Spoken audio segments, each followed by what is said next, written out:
Welcome back. In this video, we are going to talk about the operations of your business. Now for this video, I would require your full attention. We are going to go through a lot of numbers, so please, 100% total focus.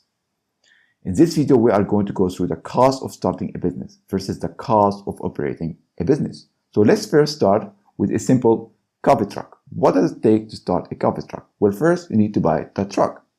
Second, you need to register the business as a legal business. Third, you probably need to buy or rent a permit that allow you to park your truck. Fourth, you probably need some kind of graphic wrapping around your truck. And fifth, you want to buy equipment, and you also want to buy raw materials such as coffee bean, and you want to buy some kind of supplies such as paper cup for 1 month. Now, what is the cost that goes behind all of these things? So first we get the legal fees, and it's in total around $770.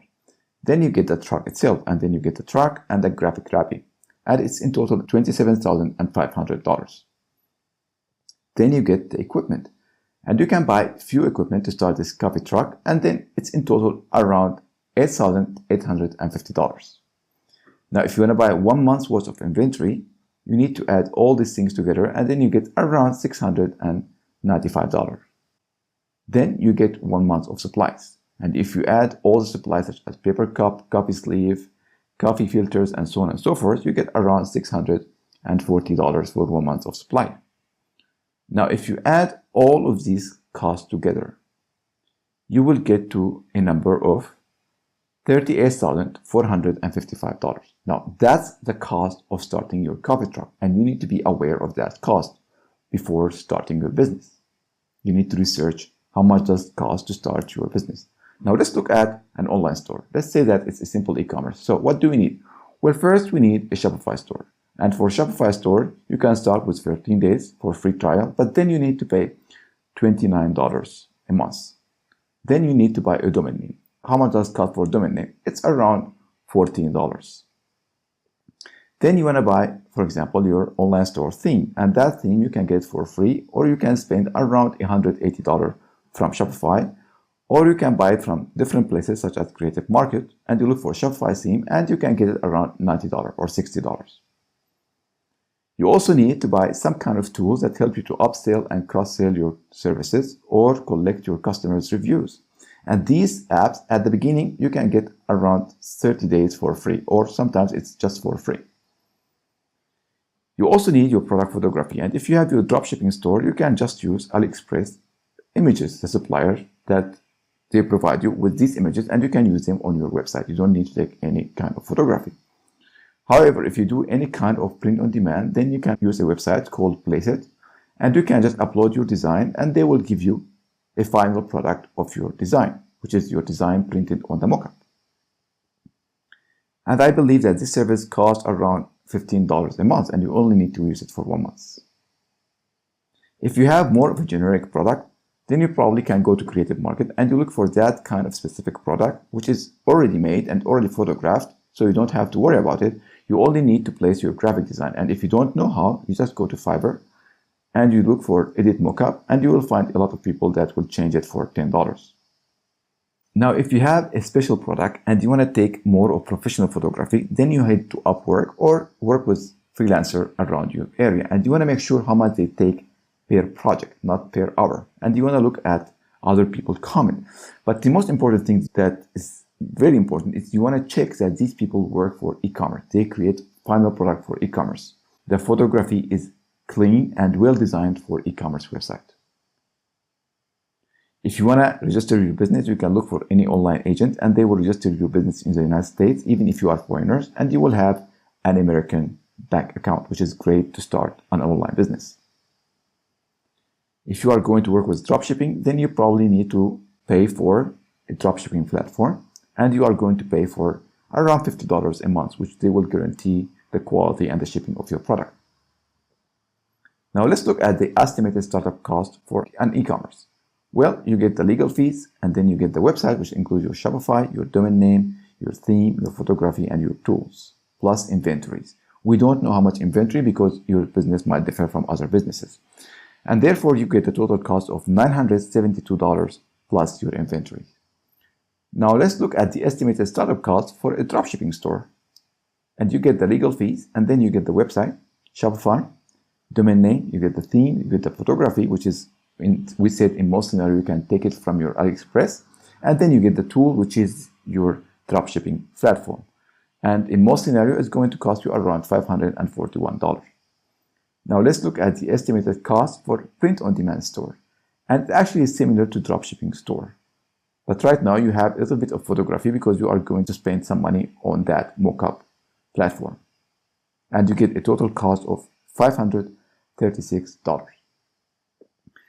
Now, if you don't want to go through a lot of costs and you just want to start a new business, you can eliminate a lot of costs, and your cost would be actually around $57 plus inventories. Now let's look at Amazon. And with Amazon, you have two plans to start with. You can have a plan with $1 and you can only make 40 sales a month, or you can start with $40 a month with more professional plan, and they will give you a lot more features. Now let's say that you are going to go with the $40 and you are a professional. You also need to have a UPC code. A UPC code is just like a barcode you see in any product in the supermarket. For every color or every size of your product, you need one code, and you can buy 10 codes for $250. You also need someone to take your product photography and create some kind of graphics around your product. You also need someone to take a video of your product. This will enhance your brand image and make people buy your product. You also need someone to write your product description, and that requires a professional copywriter. Now you can look for someone to take the video of your product on Fiverr, and it's going to cost you around $100. You also can look for someone who creates your product infographics for Amazon store on Fiverr, and it's going to cost you around $25. You can also look for a professional copywriter to write your product description on Upwork, and they will take around $200 to write your product description. Now let's look at the estimated startup cost for an Amazon store. Well, you get the store, you get your UPC, and then you get your listings such as your photographer, your videographer, your graphic designer, and your copywriter. And in total, it's going to cost you around $1,035 plus your inventories. So what do we learn from this section of the course? First, we need to understand the cost of starting our business. We cannot just start a business without having an expectation about how much it's going to cost us to start a business. The second thing that we learned that starting an online business is way much cheaper than starting a simple offline business. And therefore, starting an online business is the best way if you are running on a low budget. Okay, so let's look now at the cost associated with running your business. So if you have a retail store, you will have the rent of your store. And if you work from home as an online business, you still have the rent of your house. You also have to budget for your utility expenses, your maintenance expenses, and you also have to pay for your employees. So let's look at this cost. For our coffee truck, if we have our payroll, we need to hire full-time barista, and we need to have a full-time cashier, and then we need a part-time accountant, and then we need a part-time social media assistant. And in total, we have to pay $3,622 a month. You also have to pay for rent, which means that you have to pay for license and permit, and it's going to cost you around $500 a month. You also have to pay for utilities. So you have your fuel and you have your others. Then it's going to cost you around $750 a month. You also have to pay for insurance, and you have so many kinds of insurance that you have to pay for as a business, and it's going to cost you around $338 a month. You also have to pay for maintenance. You have to maintain your truck, and it's going to cost you around $150 a month. So the estimated operating cost for a coffee truck is around $6,695 a month. Now you have to pay that money regardless if you make sales or you don't make sales. These costs are going to be paid every month. Now let's look at if you run an online business.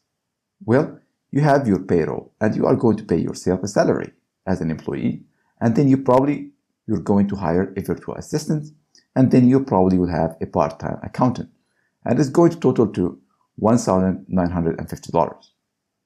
You're also going to pay for rent. So if you stay at home, you have to pay for your home mortgage or your home rent. If you stay at office, you have to pay for the office, and you still have service fees. You also have to pay for the platform. So it's Shopify, then you have to pay for Shopify. And if it's Amazon, then you have to pay for Amazon. And that's an average of $40. So you get $1,240. You also have to pay for utilities such as internet and other stuff, such as your electric bills, your water bills, and so on and so forth. That's equal to $95. Now, the estimated operating cost for an Amazon store is around $3,285 plus your inventories. This means that every month you have to pay these expenses regardless of you make a sale or you don't make any sales. Now, what do we learn from that?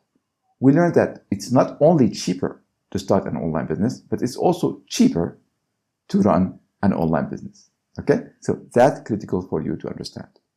Okay, so now let's look at the cost of making 1 cup of coffee and looking for our break-even point. A break-even point is how many units we have to sell in order to become profitable.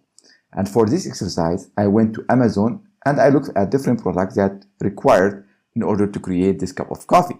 And I came to an estimated cost of making 1 cup of coffee. Now I assume that our barista is going to make 1 cup of coffee per minute. Then I calculated all the other raw materials and supplies to make 1 cup of coffee.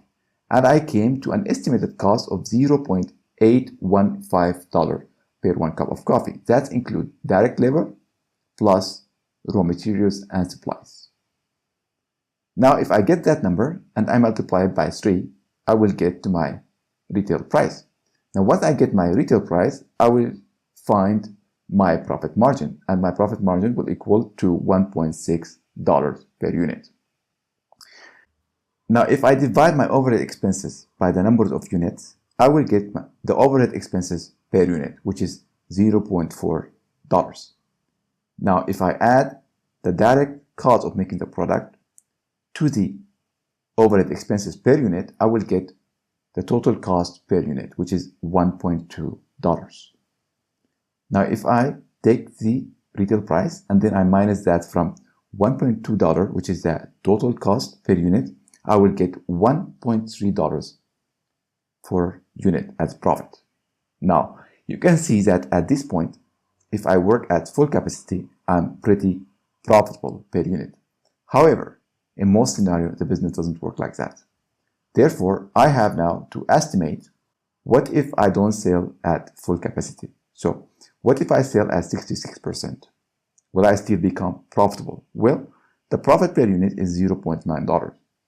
What if I sell at 50% of my full capacity? Then it's $0.8 and so on and so forth. You can see at 33% that you are still profitable and it's $0.6. And when you go to 20% and the business is really bad, you are actually losing money. But I wanted to look for right now is I want to look at the 33%. And as you can see that right now we are profitable. Now in the next slide is going to be an important lesson for you because you have to understand that business is a complete system. Okay, so in the next slide we are going to add other numbers. So we are going to add our total sales and we are going also to add our total operating cost, and then we are going to add our pre-tax profit. So as you see that in this scenario, the 33% you are not profitable, because if you take your total sales and then you minus that from your total cost, you would find that you are not profitable.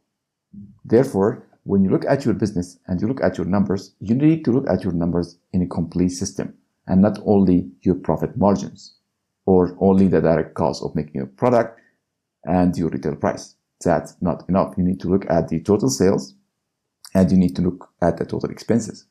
And once you look at that, you can understand if you are profitable or you are not. Now we have to understand and we need to learn at what point can I become at least not profitable, but I can break even. I'm not going to lose money. So let's find our break-even point. And to find our break-even point, we take our operating expenses and we divide that by profit margin. In this scenario, I'm not going to add inventories into my operating expenses for a simple reason. I really don't know how many units I have to sell to break even. Therefore, I'm going to take it out for now and I'm going to add it later.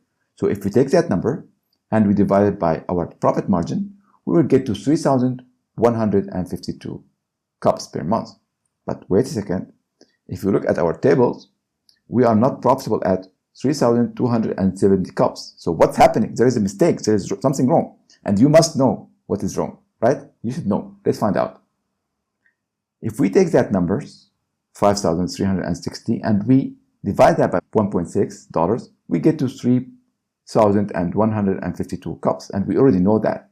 But if you look at that number and you look at our full capacity, you see that that number only make 32% of that 9,800 cups. And we know that the total cost of our inventory is $1,335. What is the 32% of that? Is $363. Now, if we add all of these costs together, we get to $5,723. And if we divide that by $1.6, we get to 3,366 cups per month. Let's take that number and multiply it by our retail price, and we will get to $8,415. It's our total revenue. Now, let's take our 3,366 cups and multiply by the cost of making one unit, and we will get to $2,692, the total cost of making this coffee. Now, if we add our overhead and our operating expenses to the total cost of making our product, we will get to $8,415. Now, if we get our total revenue minus our total expenses, we will get to zero. That's our break even. And if we look at our table, we are going to break even at 3,366 cups. Any sales more than that, we are profitable. Any sales less than that, we lose money. And that table, my friend, is one of the most important tables when it comes to running your business profitably. Now let's see if you have, for example, a dropshipping store. So you have a product for $15 and you retail it for $45. Now your profit margin is $30. If you take your operating expenses and then you divide that by $30, you have to make 110 sales per month to break even. Now in most scenarios, you are going to have different products with different profit margin. So what do? Well, you get the total profit margin. So you add all the profit margin from all the products and then you divide it by the numbers of products and you get your average profit margin. Once you have that, you take your operating expenses and you divide it by your average profit margin. And on average, you have to make 94 sales a month in order to break even. Now let's look at a few things that actually affect your business profitability and the production of making your product. So let's look first at the process of your business. And first, you need to have control over your time, which means that you need to make 1 cup of coffee per minute, no more. That's required to have a really skillful barista and a process or recipe to follow. It cannot be random. The second thing that you need to have control over your cost, which means that the cost of making your cup of coffee should not exceed $0.815 per cup. And that requires to measure all your ingredients and also require you to control the cost of your raw materials and the cost of your labor. And the third thing that you need to have control over quality, which means that the final presentation of the product must be at a high quality standard and the ingredients should be delicious. It needs to be a delicious cup of coffee. The second thing that you have to understand is that you need to have a process to follow in order to make a very efficient business or a very efficient product. So say, for example, that the customer comes to your business. There should be a process that the cashier needs to follow in order to greet the customer, ask for the order, register the order, issue a receipt, and inform the barista. And once they inform the barista also needs to follow a specific process in order to make the final cup of coffee. And once the final cup of coffee is made, the customer will go in straight line to get that cup of coffee. That's called a linear and step-by-step efficient process. This will actually bring your cost down because you are more efficient and actually will make you more profitable. Now let's say, for example, that this barista has to satisfy different customers with different needs. Now we have a problem because this barista has to follow different process, different raw materials, different machines, and you need to require more staff in order to fulfill that order. And this will actually take your cost up, and in order to fix it, you actually have to raise your prices to do that business correctly. Now let's say, for example, that you have too many customers, but the barista cannot fulfill this order. There's only one barista and there are so many customers. So what happened? Actually, customers get pissed off and they don't want to buy from your store anymore. What's happened? Well, your sales goes down and you are not profitable. Now let's say that you actually hire another barista and now they take control of the situation. And now your supply meets your demand. But what happened? Now your cost goes up. Therefore, you need to raise your prices in order to adjust for that new cost to become profitable. Now let's say that you have few customers and your barista is bored and they think that they have to work all time, so they make too many cups of coffee, but no one is buying this coffee. And now you are stuck with inventory. So what do? You have to pay for rent, you have to pay for salaries, and you have to pay for so many things, but you have no cash because all of your inventory is wasted on products. So what do? Well, we call that surplus inventories. And in this scenario, you have to discount your product because you have so many products, but you don't have demand for your product. There's so much supply, but there's no demand. Well, we try to discount our product, but to a minimum that we can meet the cost of making that product, which means that we don't want to lose money on making the product. We are probably going to lose money on the overhead expenses per unit, but we try to save ourselves some money when it comes to the direct labor of making our product. You have to understand that business is always a battle between supply and demand, and it's a tough mission. If you have too much supply, but there is no demand, now you're stuck because you have so much money invested in your inventories and you cannot liquidate that easily because you need the cash to pay for your overhead, for your employees, to buy other materials, and so on and so forth. So you're stuck. And if you have too much demand, but you have no supply, now your customer get pissed off and they go to your competitors.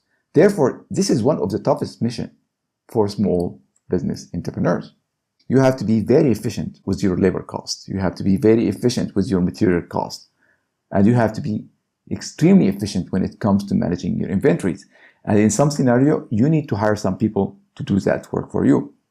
However, if you don't have the expertise or the budget, my opinion and my suggestion is just to ask other efficient manufacturers to create the product for you, such as a white label manufacturer. And then you focus on selling that product, be it online or at your offline retail store. Now let's look at other stuff of managing your process, which is your staff.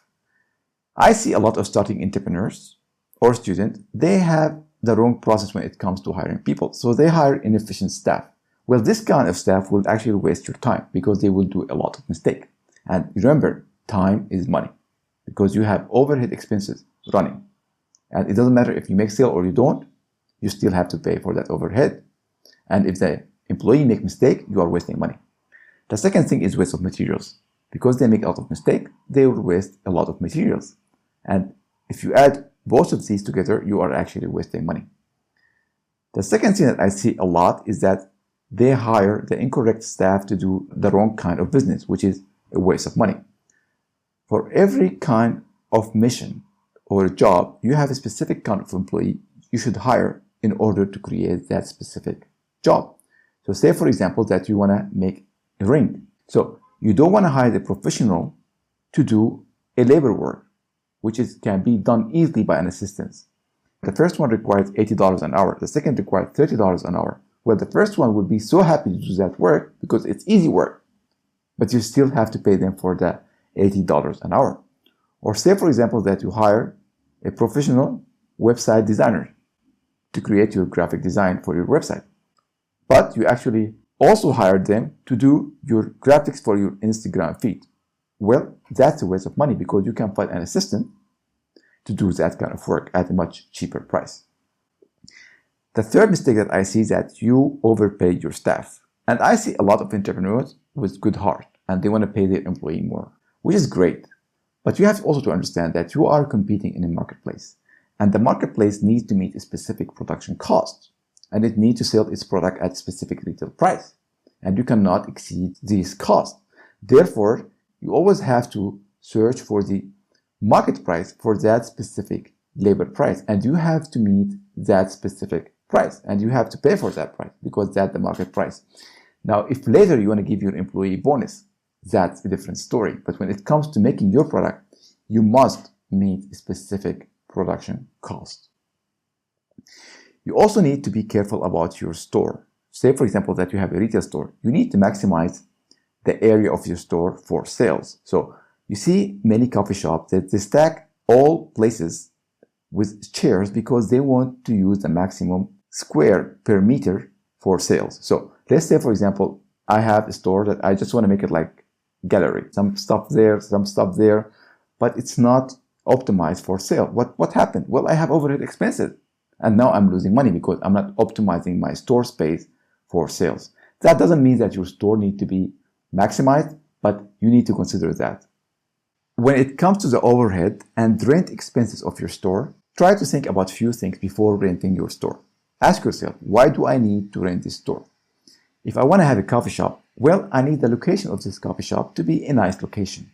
I also need the surrounding area to be a beautiful area so my customer can enjoy this thing. I also need this store to be visible so customer can see this shop. I also need this location to be close to transportation so customer can easily reach my store. As there is no point of renting a dull and dark coffee shop that no one sees and no one enjoys staying at. Therefore, this is an investment more than a cost. However, if I need space to become a trainer and teach others how to work out, then we call that a functional space. And it doesn't have to be in luxurious area, and you need more space rather than just a location. And therefore, you can always bring customer by a different method, and you don't need to pay a lot just for the location. If you run your business from home, always try to minimize your overhead. So if a small office with minimal costs, that would be great.